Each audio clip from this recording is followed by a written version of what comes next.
บทักทายสบายดีพี่น้องๆเบิดสุขสู่คนสบายดีเด้อพ่อแม่พี่น้อง FC เบิดสุขสู่คนมื้อนี้หน่อยเบาลาวก็สิได้มาอัปเดตภาพบรรยากาศเส้นทางบ้านของหน่อยเบาลาวพี่น้อยนี่แหละอันนี้จะเป็นเส้นทางที่พวกเฮาเดินทางเที่ยวไปมาพี่น้อยเมื่อบ้านเมืองพี่น้อยสภาพเส้นทางประมาณนี้พี่น้อยก็ช่วงนี้ยังหมดท่านมีฝนตกดินหรือว่าตกประจำอะไรพี่น้อยแต่สภาพเส้นทางก็คือที่เห็นทำส้มไปประมาณนี้ทำส้มไปเป็นบวกเป็นคุ้มเป็นลุมเป็นบ่อแล้วพี่น้อยยังบ่ท่านหอดฤดูฝนที่แท้จริงไอ้พี่น้อยแต่ยังสภาพเส้นทางเป็นมาประมาณนี้ทำส้มไป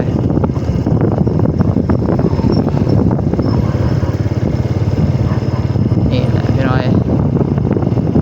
ถ้าว่าฝนตกอีหลีฝนตกดินตกประจำบ่ฮู้ว่าสิออกอาการเป็นแนวใดส้มไป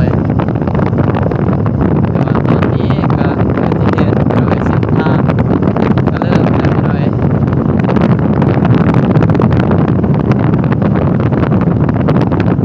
เริ่มเป็นบวกเป็นคุ้มเป็นลุมเป็นบ่อแล้วพี่น้อยถ้าว่าตกข้าวเดียวเลยตกมือหนึ่งสองมือตกเทื่อหนึ่งดดเทื่อหนึ่งพี่น้อยก็บ่แม่นว่าสิตกหนักหนาพี่น้อยตกชั่วโมงหนึ่งสองชั่วโมงพี่น้อยถือว่าเส้นทางออกมาประมาณนี้พี่น้อยโอ้ยพี่น้อยภูมิใจครับ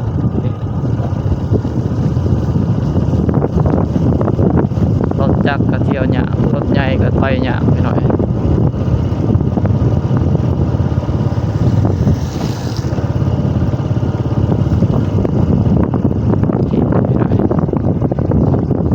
เลิกพี่น้อยพี่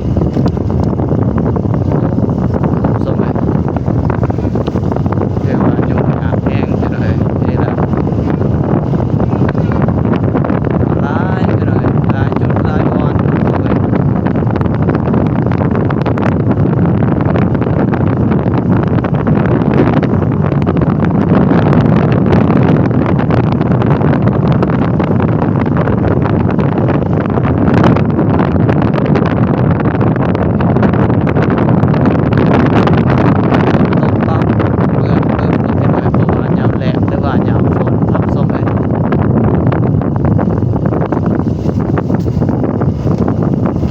จักรนี่ก็คอยระมัดระวังพี่น้อยจานเมินจานเลื่อนจานไหลพี่น้อย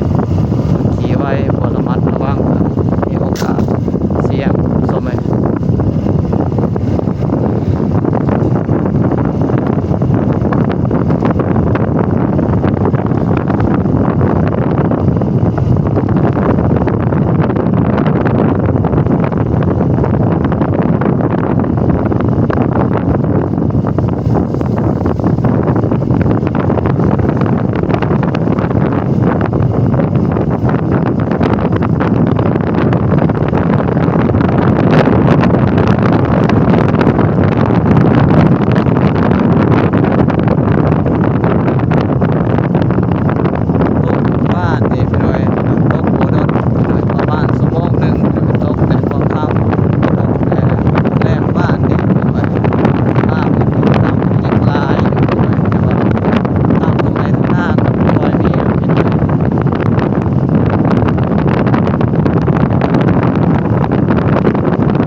ลำบากแล้วพี่น้อยเส้นทางก็ใกล้พี่น้อยเนี่ยแต่ก็ทางก็ยากทำสมัย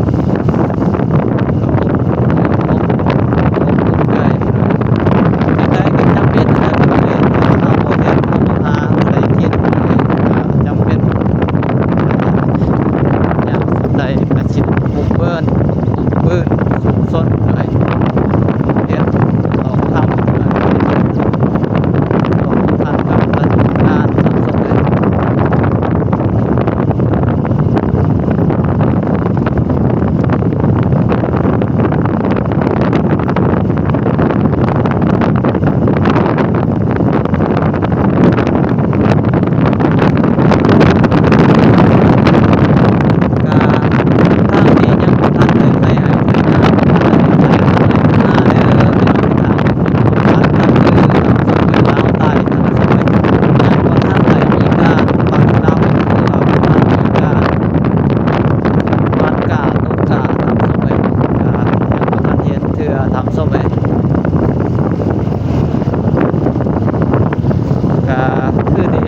ตรงหน้าก็ยังบ่ทันมีพี่น้อยแต่ว่าตามเส้นทางนี่มีแล้วพี่น้อยตามเส้นทางนี่มีแล้วตามส้มเลยน้ำในตามส้มเลย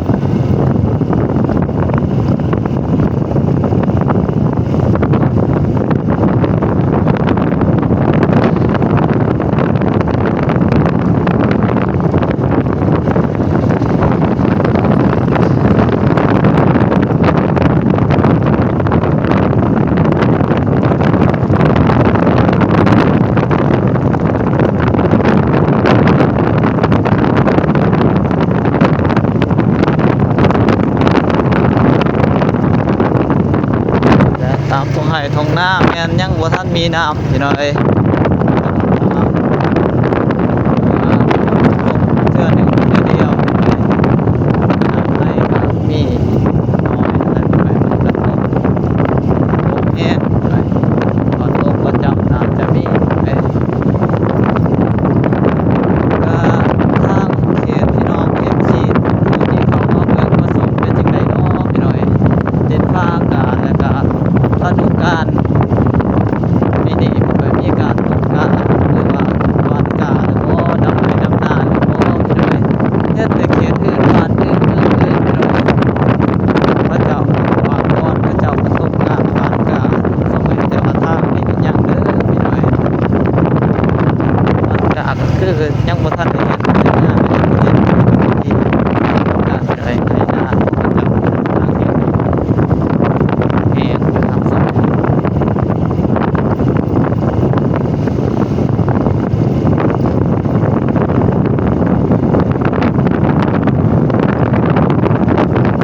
แห้งอยู่พี่น้อยแต่ว่าตามเส้นทางบ่แห้งเด้อพี่น้อยคือที่เห็นนำกันพี่น้อยสุดเส้นทางพี่น้อยมีน้ำตลอดทางสมัย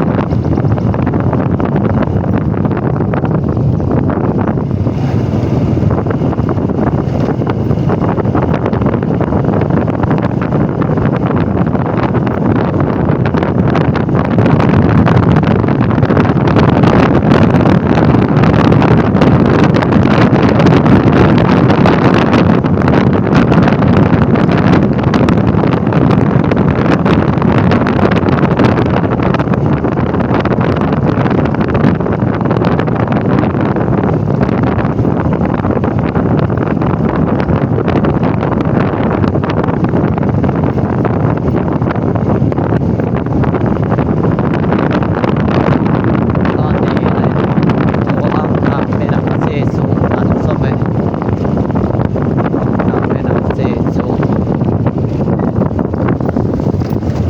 แม่น้ำเซสูก็ถือว่าบกแห้งทำส้มเลยเพียแหละบกแห้งอีหลีพี่น้อย